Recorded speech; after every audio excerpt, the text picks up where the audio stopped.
Everybody. Just wanted to do a quick video this morning. I'm gonna do one with scripture, but I just wanted to talk about some subject and issues that's been going on in the media concerning Joel Osteen and concerning the church as a whole. I just wanted to clarify that. Before I get into that, I just wanted to I put a link in the description because I know a lot of you guys probably on spring break. You might see this video. When I make these videos, I know people don't be on live.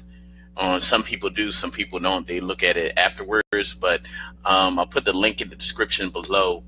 I'm just challenging everybody on here, if you can. It's like we're not Kevin Hart or nothing like that, but if you can, just at least don't like $10 or more to the Houston Food Bank. That's www.houstonfoodbank.org, and donate at least $10. Just to get the brothers and sisters down there, or just the people down there, period, just to help them get some food. So, HoustonFoodBank.org. The reason I chose that is that Red Cross keeps some of the donation money, and they always keep it, they say, for the next disaster or relief, but I don't know how much money of the people they're seeing. So from listening to WURD radio here in Philadelphia, they was giving us the links to where to really donate money at, where it can really affect the people. So, I just encourage everybody just to donate to the Houston Food Bank, just to get some brothers and sisters down there. Make sure they're eating, make sure the kids is eating, food, water, anything that you can do. The Houston Food Bank, that'll be a place where I'll donate. I'm going to pledge $10. So I ask all my friends and everybody here to raise, at least $10 or more. If you can donate water some more, get it down to the Houston Food Bank. I might just do, water drive. I'm going to collaborate with my, fraternal chapters, both of them, see if we can, get something going and do it like that. At least get some, clean water down there, get some food down there, And from my understanding, I know Flint still need water, but, Houston Food Bank, that's what I would donate money to. So now that I got that out the way, I just wanted to talk about what's going on in the media and what's going on with Joel Osteen. Now, I'm not for or against Joel Osteen. I just wanted to say that. So this is not going to be a video bashing him, but I am going to talk about the temperature of the church and where your tithes and offering go and how it should help the people. And it's funny because I was looking through my Facebook memories and I didn't post it up. Like when this whole Joel Osteen thing unraveled, I had a video last year when I was going to my destination or a client house. I was making a video in the car talking about how the church don't help people with the tithes and how the church from 1980 to now made over $480 billion. And I was talking about the black church. Well, we could consider Joel in that because he's a mega church. And Joel, has, a lot of his congregates, a lot of them are black. So we can put them in that mix too.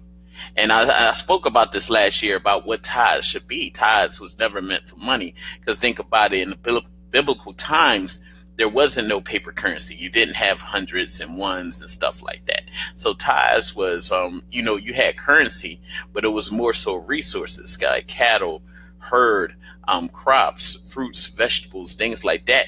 And the other tribes of Israel tithe, because I think it was one tribe, and I don't want to be inaccurate because I don't have notes here, but it was one tribe that was lacking, so all the other 11 tribes tithe, so this one tribe can eat. Remember, it says bring your tithes to the storehouse so it could be meat in my house. Meat. That did not say money, that it was not currency, it was not Benjamins and things like that. But in the modern day church, we use tithes as a form of, currency for the church, like tithes of bring 10% of your income. But it was never income. Now, I will say this for my church brothers and sisters and pastors. Donations, should be going to the church. Like if you have a nice sized church, I would say this, yeah, you can give a little money to keep the lights on, to keep keep the church running, to keep the gas in the winter and stuff like that. Because if you are congregating there, like, if you are congregating there on a weekly basis, yeah, a donation is, preparatory to the church, just to keep the church going so you can affect the community and affect the resources. I will agree to that. So it does, like I said, I'm not going to disagree. It does take money to run a church, but we talking about these mega churches here. And you think about it, if you have prominent members of your church, their tithes alone can run the church. Like if you got millionaires in the church, let's say somebody making, $1 million a week. There's people out here that's doing that. But let's say I'm making $1 million a week. My so-called tithes, if I'm getting a true 10%, will be 100,000 a week. That's, a month. That's 500,000 a month. Surely the church can survive off of just the tithes of one wealthy person. If we were doing it like that. So think about how many in Houston, Joel Osteen Church, he probably got prominent people there. He probably got athletes going there. He probably got politicians going there, millionaires going there, billionaires going there, Texas oil chains going there. So his church is profitable, donations from all over. When this thing unraveled about him not opening up his church, now, it's two sides to the spectrum. I'm going to give you two sides to the spectrum, and I'm going to talk about what I talked about last year. The first side of the spectrum was that, the church, even though it is a big church, it did not a lot, but some water did get into Lakewood. Like I said, I'm not taking up for them. I'm just, stating the facts here. So some water got into Lakewood. So when some of that water got into Lakewood Church, it could have been mold. It could have been some asbestos. Now it's huge. You could have put people on the top levels and leave everybody off the bottom. But he was thinking from an insurance factor. He was thinking from a safety factor. Because think about it. If you laid up in a church where it's mold and stuff like that, and you get sick and possibly die, that is what you call a lawsuit against Joel Osteen and Lakewood Church. So, and it condensed, even though it seemed like everything was okay, some of the foundation and some of the stuff could have been molded. So he was thinking like, okay, I don't think he was malicious when he said, we're not opening the church doors now. And that's just my thought. I'm not, like I said, I'm not taking up for him. He probably was thinking from an insurance point of view, from a safety point of view, you can't put people with mold. Like, I live in this house and, think, I keep it clean. There's no mold and stuff like that. But my landlord couldn't house me if it was mold and stuff in here. It wouldn't suffice. So you got to think like that. So he was thinking of the safety of the church. Now, on the other hand, like I said, I'm just going to put both perspectives in play. The other hand was that the people see that Joel Osteen is the largest church in the world. I can say that it's the largest church in the world. He's probably competing with T. Jakes, but if he's not the largest, he's like the second or third largest church in the world. And he get donations from around the world, just not Houston. And things, he could definitely sustain people in this church. So people looking like, and people probably doing throughout the nation is kind of mad because they probably been partner up with Joel Osteen Church, because some people don't go to church where they live at. They look at TV and tithe to Joe. So Joel just don't get tithes from Houston. He get tithes from all over the world. So when people saw that he wasn't the first one on the front line to help the citizens of Houston, people got mad and people roasted him on the internet for that. And also, too, his wealth comes from the wealth of the church, from my understanding. And like I said, I don't know the inner workings of his financing. He could be lying. From what he was telling us is that his money come from his books, his lectures that he got on DVDs and CDs, and a lot of that come from his touring. So that's where he gets his, his wealth. The church, I think, makes $70 million a year, from my understanding. That goes to, running the church, paying for the facility, the staff, the pastors, and things like that. But still, that's a big surplus. That is a big surplus for a church. If you got staff on salary, unless you paying like everybody like $1 million a year, I don't foresee them running out of money. So people around the world looking at that. And this is what I was talking about last year. Where is this money going? If the church made $480 billion from 1980 to now, why isn't it resources? Why isn't it Lakewood shelter that he can house people opposing to his church? And this is what I'm talking about. Like, I'm not going to attack him from his personal money that he made, because, if you sell books and stuff like that, all right, that's your money. But when you have a church that's supposed to, see, the thing is, in the Bible, and I don't have scripture, but in the book of Acts, the Bible, the church is supposed to help out the community. The church is supposed to be a hub for the community.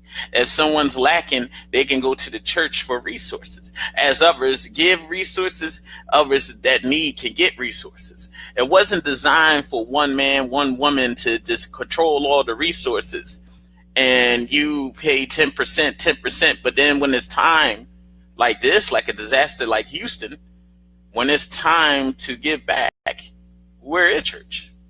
Now, Joel eventually opened a church, and this is my belief. I believe, like I said, I'm not roasting him, but I believe he didn't want to open the church. Because I'm like, he thinking about liabilities, he thinking about people being there, he thinking about damages to his church. So he didn't want to open the church, but he didn't want to look bad. And his late response made him look bad. It made the whole, community of mega churches look bad. And I'm not going to talk about Christians, because Christians don't look bad, because you got real Christians out there that's helping. And when you have like mosques, Muslim coliseums and stuff opening, other store owners and people that, I don't even know, believe in God, opening their doors to the church. And then you have this man with the largest church in the world not opening the church, then it's going to look suspect. So now people looking like, okay, this guy is a fraud. He's a scam.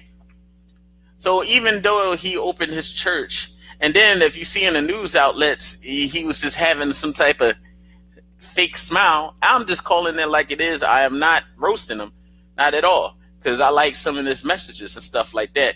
But when you have a fake smile, me and Victoria just love everybody to die, and I just hope everybody in Houston have a good time. But like a couple of minutes later, he was like, I'm just calling it out. That is fake. So he didn't generally have a heart to open his church on time. And it was the over-moving, a Twitter, the Breakfast Club and stuff like that. And like I said, I try not to do these where I try to talk about God and not like celebrity, because that's what he is, a celebrity. So he didn't want to open his church. He finally opened his church, but now I think this is going to affect his tithes and offerings going forward. Because now people realizing what I've been saying before is that when it's time for need for the community, where is the church? Where is your tithes going to? It should have been a speedy response to getting resources to Houston. Also, another thing that he did that seemed like he was just about money was he put up a donation link on his website.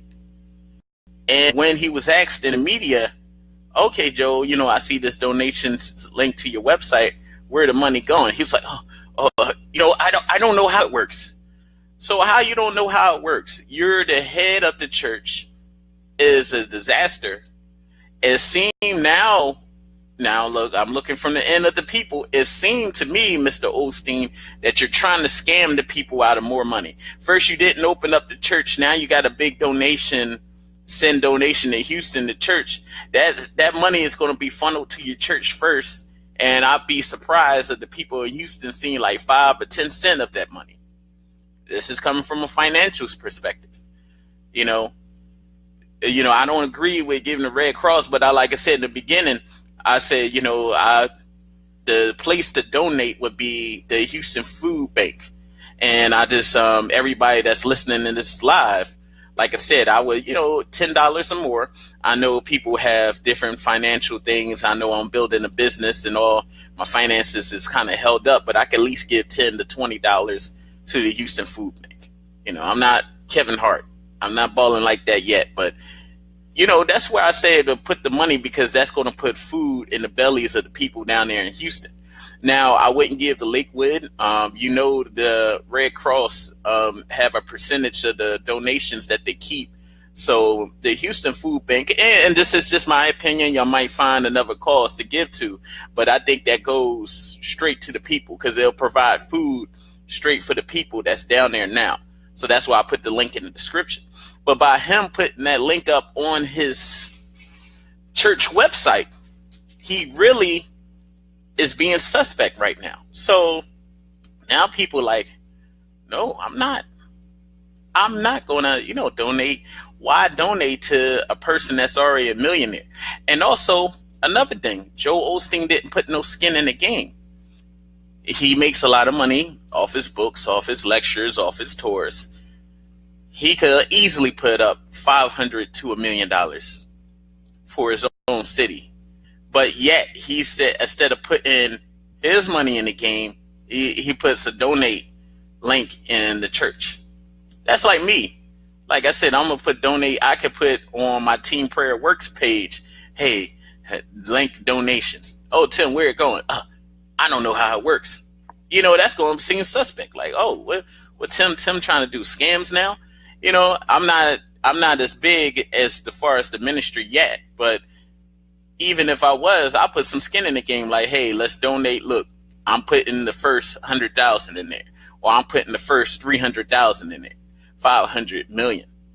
You can write it off, because I believe he does pay taxes on his books and everything he write. You can write that off, and that could cover his taxes. Like, hey, I gave $1 million to the relief.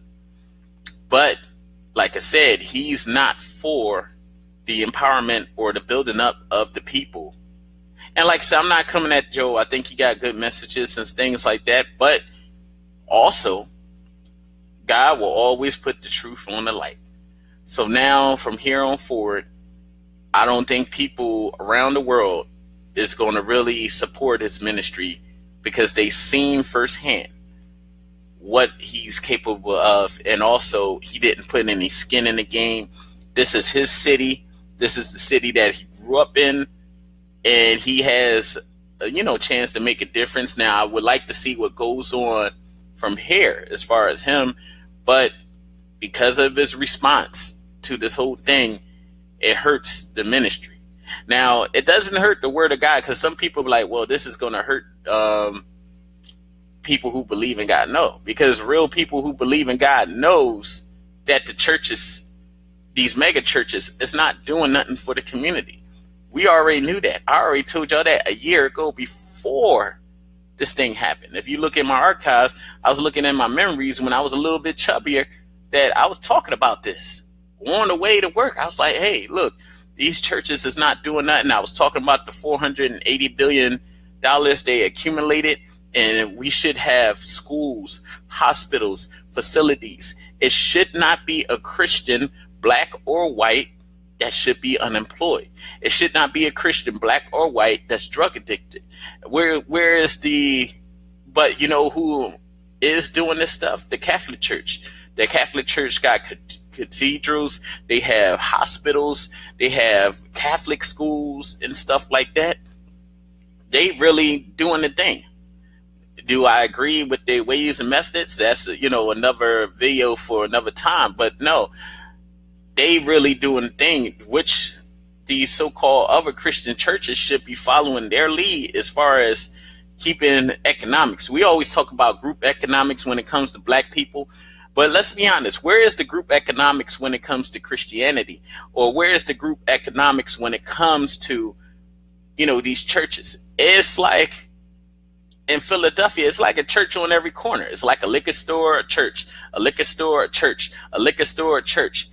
Why can't all the churches in Philadelphia gather together, get the men, and change this community around? And I'm talking about men. I ain't talking about, and there's no disrespect to the ladies, but we going to do this. It's going to take men. It's going to take the prayers of men, but it's also going to take the action of men to get things turned around in the community.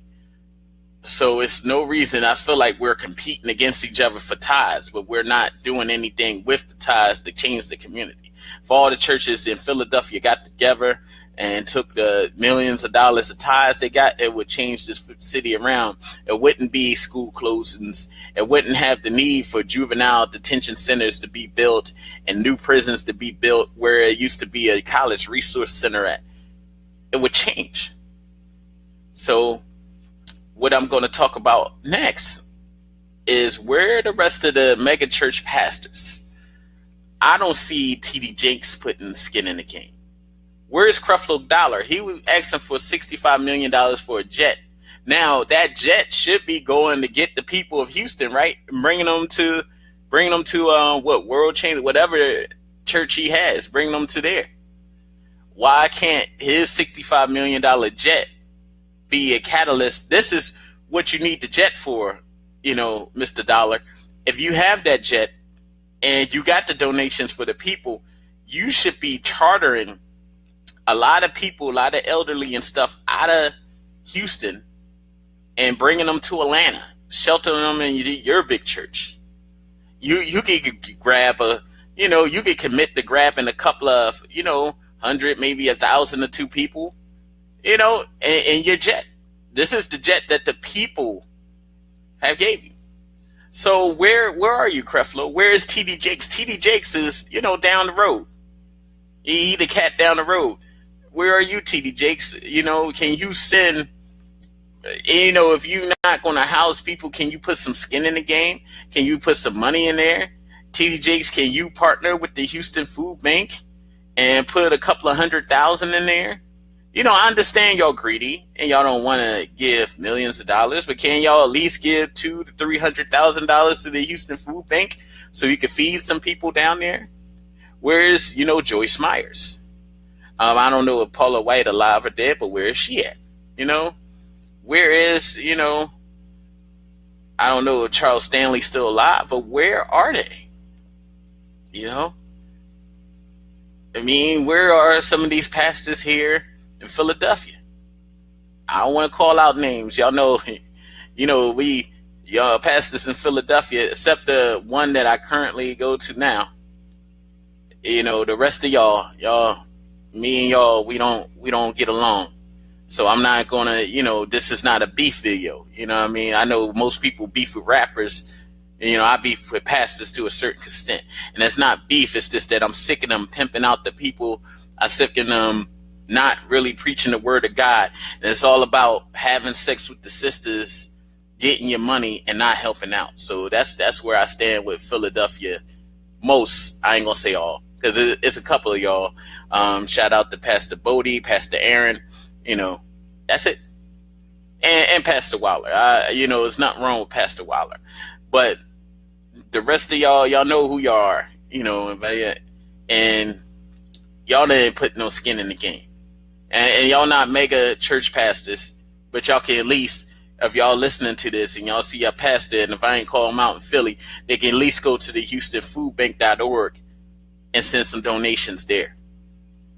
So where are these mega church pastors? Where all these, where are they?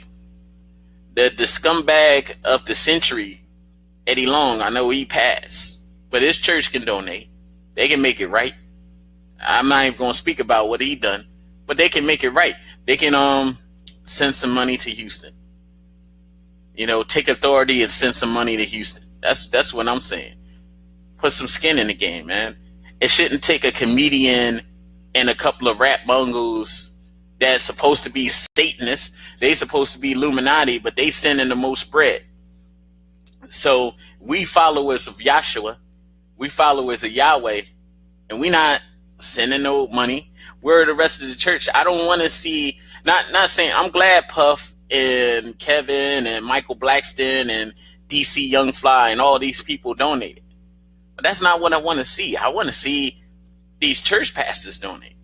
Not saying I don't want to see that, and excuse me, anybody who donates is appreciated. But in addition to their donations, that's who I want to see do it. Like, why is there entertainers, people y'all make videos on, so-called Satanists, helping the people, and the church is not? So now you're giving by, you're not responding, Christian church and mega churches. You're making it seem like the Satanists or the so-called world is loving better than the church. Also, where are the Catholic churches at? They've been quiet as a mouse.